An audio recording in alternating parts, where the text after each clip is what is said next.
Well, good evening, all. Ira Epstein, and here we are with your financial market wrap-up. And this wrap-up is for the evening of Wednesday, the 18th of June, 2025. Just getting on to what time is it now? 6:37 p.m. Central Time. So we had the Fed meeting today. And in the Fed meeting, the Fed came out doing pretty much what I have been expecting, and I laid out for you. Number one, I laid out the odds of the Fed making a rate cut of any type at practically zero. I had to give it 1/1000th of a chance because anything can happen, and the Fed followed just what I said. The next thing that comes, the members are confused. I'm not convinced you're getting a September rate cut. You don't have the weakness in the labor market, and you don't have inflation moving up. Now, the Fed is looking, and this according to the Fed chair, they're looking to see the impact of the tariffs.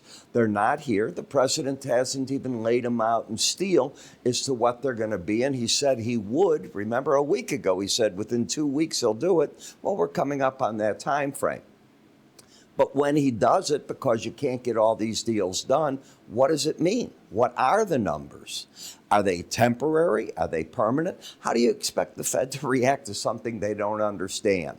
So the Fed even said that. They don't know if inflation, if it goes up off the tariffs. And the Fed chair went through that. He said you get the manufacturer, the exporter, the importer, the retailer, and then it goes into the market. Who's paying that all the way through? Who's eating parts of it all the way through?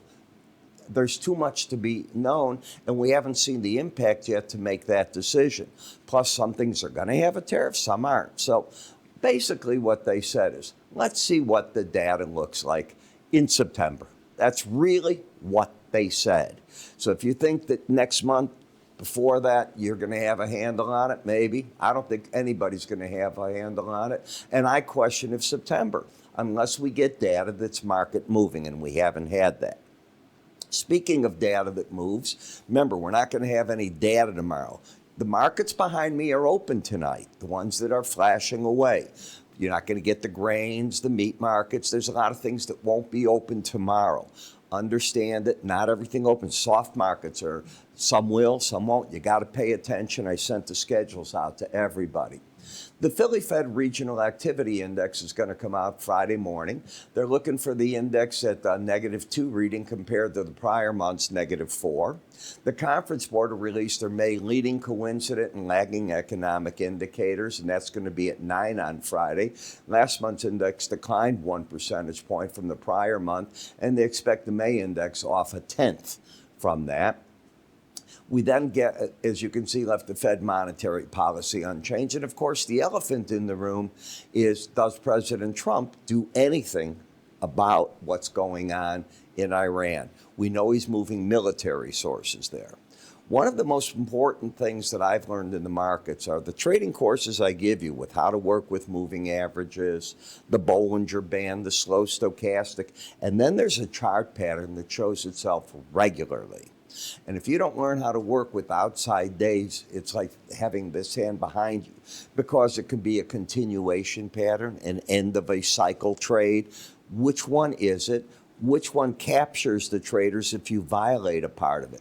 And I cover this in great detail in my course, whereby in the course we cover stocks, ETFs, futures.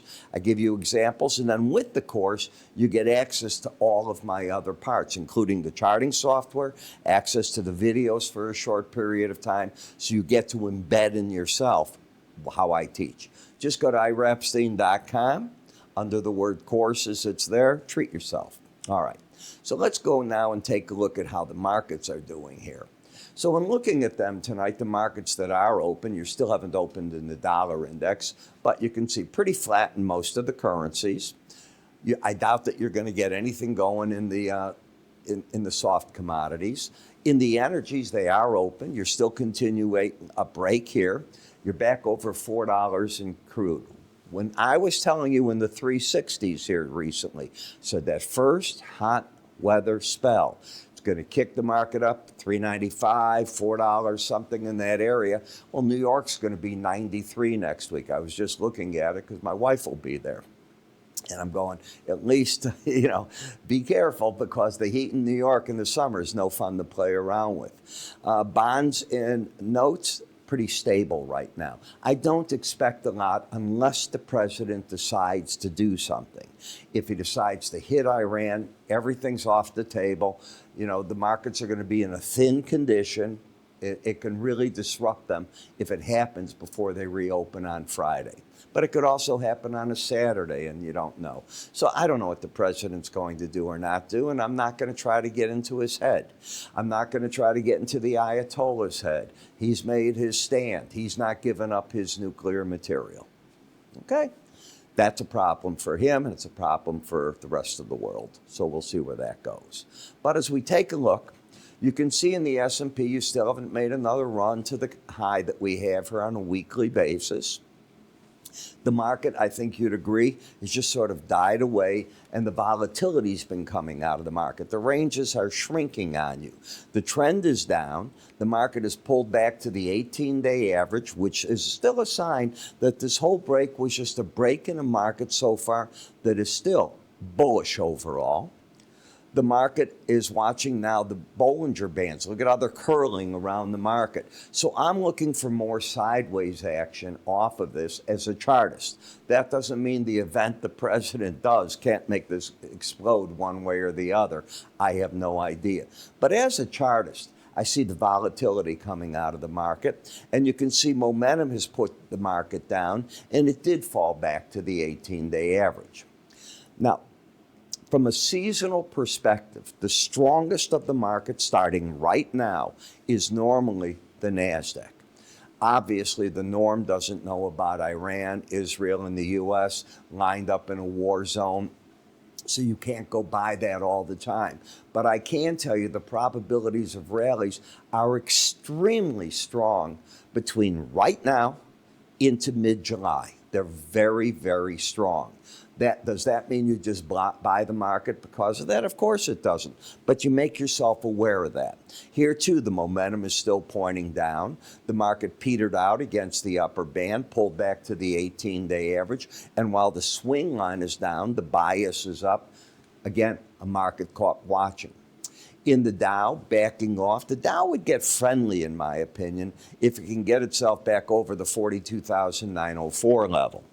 In the Russell, the market is holding the 18-day average and the 100. The trend is down. The bias is up. The market is over the 18-day average. You've corrected an overbought condition. You're sort of drifting right now.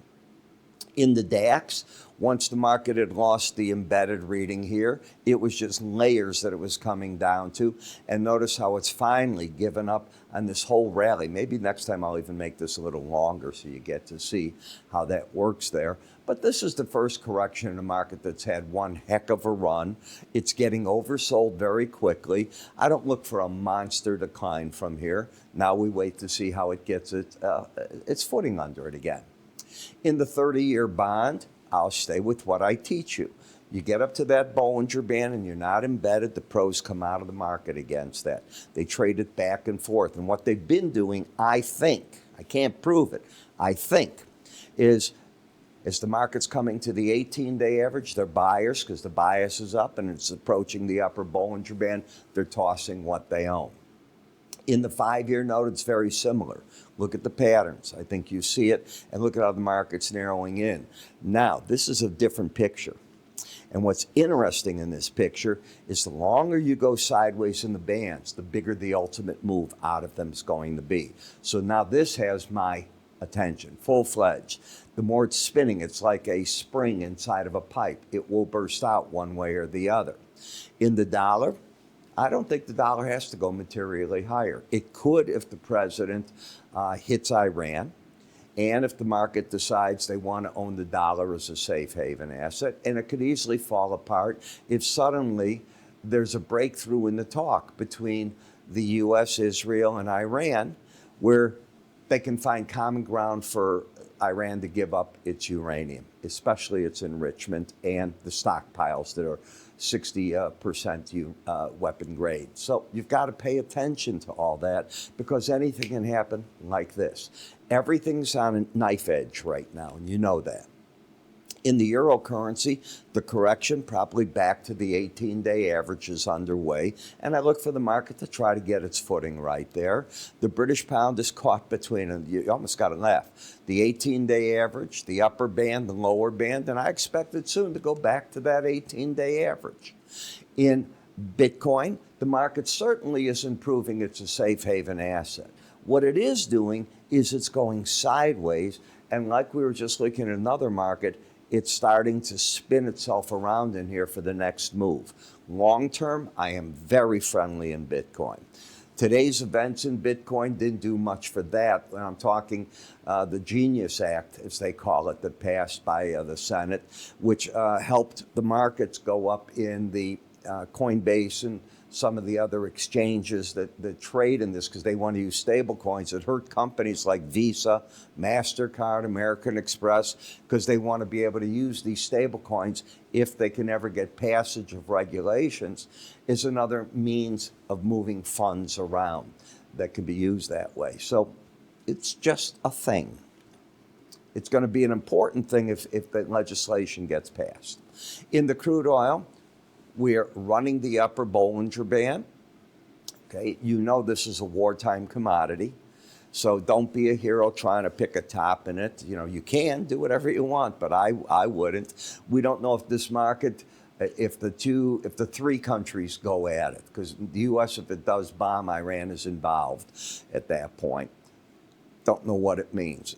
Oil can be over $100 before you know it's going. They don't all get involved. They find a solution.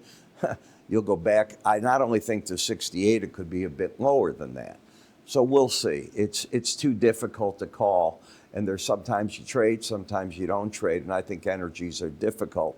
Gasoline prices. The president cannot be happy that going into down the road here, the 4th of July is now just weeks away, right? 2.5 weeks away. He doesn't want to see this. But if he hits Iran, will the prices be like this or higher? That becomes another question.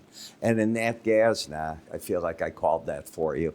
Said, watch out for the first heat spell. Now that the first one's out of the way, the second one doesn't get the same amount unless it's really lasting. So traders quickly get wary of it, all right? So remember, outside days, the importance, the course. You can see the icons up here. Give them a click. Take care. Have a great Juneteenth. I will not in the morning be publishing a morning flash update. I'll go back on Friday to do that, okay? And I won't be doing these tomorrow night either. I'll come back with you over the weekend. I'll enjoy my day tomorrow just like the rest of many people will be doing. You take care. I'm Ira Epstein.